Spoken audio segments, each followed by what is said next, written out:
Tellement il est pressé de voir bon Dieu. Bon Dieu qui dit, c'est qui? Il dit, chez moi, bon Dieu, chez Omar Bongo. Il dit, ah, ok, d'accord. Quand bon Dieu a entendu sa voix, c'est empressé de sortir. Il ne s'est même pas resté. Il est venu s'asseoir sur son trône.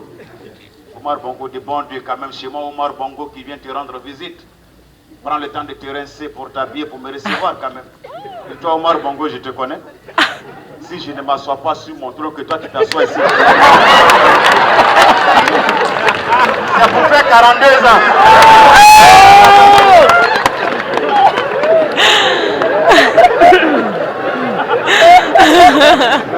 Alors les amis, ce que vous ne savez pas à l'époque, quand les chefs d'État africains partaient se rencontrer pour faire le haut sommeil de l'Union africaine, c'est pas haut sommet, c'est haut sommet. Ils vont tous dormir avec des lunettes noires. Mais à la fin, la seule chose qui leur tenait à cœur, c'était la photo de famille. Photo de famille, ils aimaient ça. Et tu dois publier obligatoirement la photo de famille à la une du journal officiel. Et en quadrille, s'il vous plaît. Burkina, publié. Abidjan, publié. Sénégal, tous les pays. Sauf le Gabon. Omar Bongo, dans tous ses états, il convoque le ministre de la Communication. Monsieur le ministre, je m'en vais dans le haut sommet, je viens, tu ne publies pas les photos. Tu ne veux pas que les peuples gabonais me respectent. Il dit, Excellence, vous n'étiez pas au sommet. On ne peut pas mentir au peuple. Il dit, envoyez-moi les photos. Il prend la photo au palais. Il contemple, il observe, il apprécie. 3 minutes après, il fait ça. Ah, merde! J'étais arrêté derrière Diouf.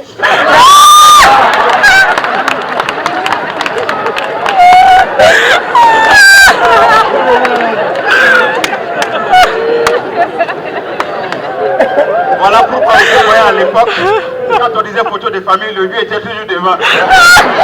Voilà comment il a eu le sobriquet, le super Boigny, le sage de l'Afrique. Alors, mesdames et messieurs, je voudrais ce soir, avec votre permission, rendre hommage à des sommités, rendre hommage à des personnes de bonne volonté qui ont contribué au développement de ce continent. Parce que le sage disait que l'homme vole, l'oiseau vole. Quand l'oiseau vole, il fait son nid, mais quand l'homme vole, il nie les faits. Je voudrais saluer la communauté chinoise. Espérance de vie d'un Chinois, 100 ans. Espérance de vie d'un portable chinois, 100 jours. Il y a des Chinois dans la salle? Normalement, ils doivent sortir parce qu'ils ne durent pas quelque part. Est-ce que vous savez qu'il est facile de militariser un civil que de civiliser un militaire? Est-ce que vous le savez? Ah, il faut saluer en Côte d'Ivoire la communauté libanaise. Depuis que la communauté libanaise a commencé à faire le don du sang, les Ivoiriens ont commencé à avoir le sens du commerce. Alors, mesdames et messieurs, avec votre permission, nous allons célébrer les valeurs africaines avec la remise des prix Nobel qu'on va acclamer très fort.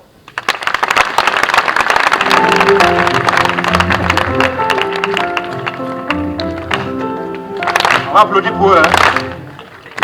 Non, mets la musique, n'aie pas peur.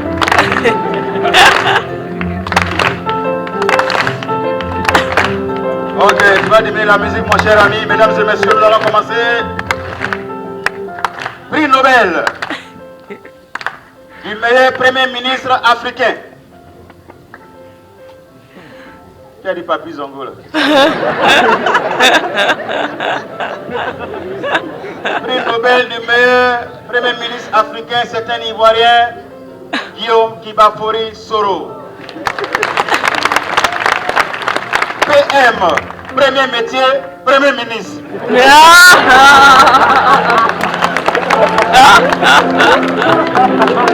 Voilà quelqu'un de l'université, il est devenu Premier ministre. Il a une maîtrise en guerre, pardon, en anglais. Mesdames et messieurs, prix Nobel du meilleur jeune entrepreneur africain, c'est un Ivoirien, Charles Blé Goudé. Voilà quelqu'un qui ne travaille pas, mais il doit travailler autour. Prix Nobel du meilleur président africain, Robert Mugabe. Voilà quelqu'un qui organise les élections. Il ne gagne pas au premier tour, mais il gagne au deuxième tour. Mesdames et messieurs, prix Nobel du meilleur pays africain en voie de développement rapide et accéléré, c'est le pays des hommes intègres, le Burkina Faso.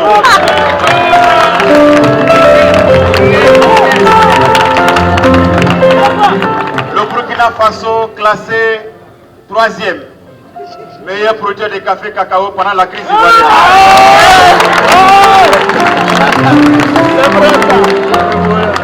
Mesdames et messieurs, la drogue est une substance qui nuit à la vie et à la santé. Quand vous consommez la drogue, ça dépend. Soit vous devenez quelqu'un, ou vous devenez quelque chose. Ceux qui sont devenus quelqu'un que moi je connais, ils sont deux. Alpha Blondy et Bob Marley. Ceux qui sont devenus quelque chose, il y a Petit Denis et Issa Sanogo. On va les acclamer très fort.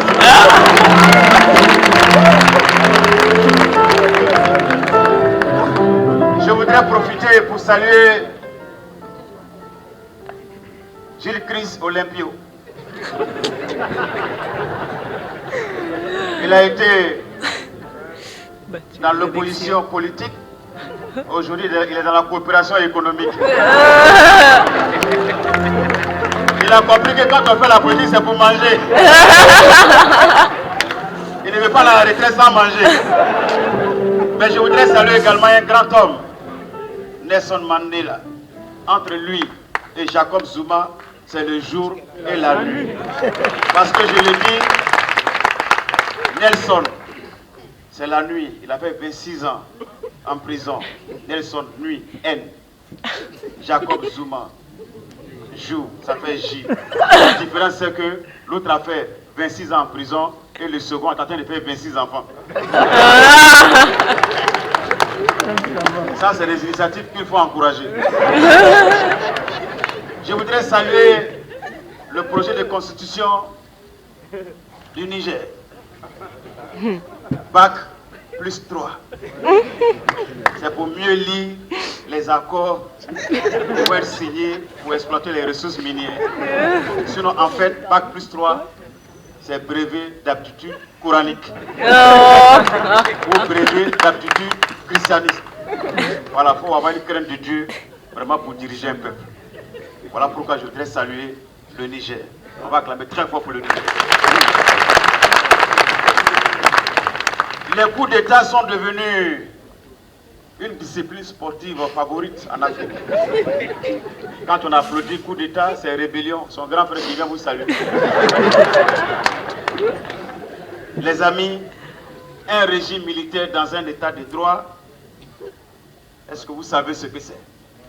Donc on va ensemble définir ce que c'est qu'un régime militaire. Donc j'ai besoin de votre participation. Parce qu'un régime militaire dans un état de droit, c'est un régime d'exception dans lequel on parle de transition pour l'élaboration d'une constitution, avant l'organisation des élections.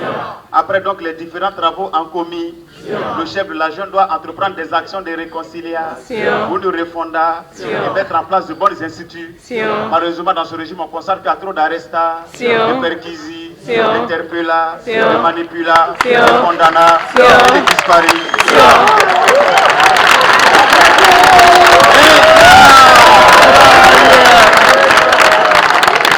Pendant qu'on parle de globalisation, de mondialisation et d'intégration, l'on s'attaque sur des conjonctions de subordination. Cela suscite beaucoup d'interrogations, cela qui parle de frustration, d'humiliation et d'exclusion. Pendant que le peuple a des préoccupations, pour le faire de la sensibilisation, les gouvernants font des déclarations à la télévision et à la radiodiffusion. Dans les discours, on constate qu'il y a trop de confusion, trop de contradictions, et ça crée une division dans la République.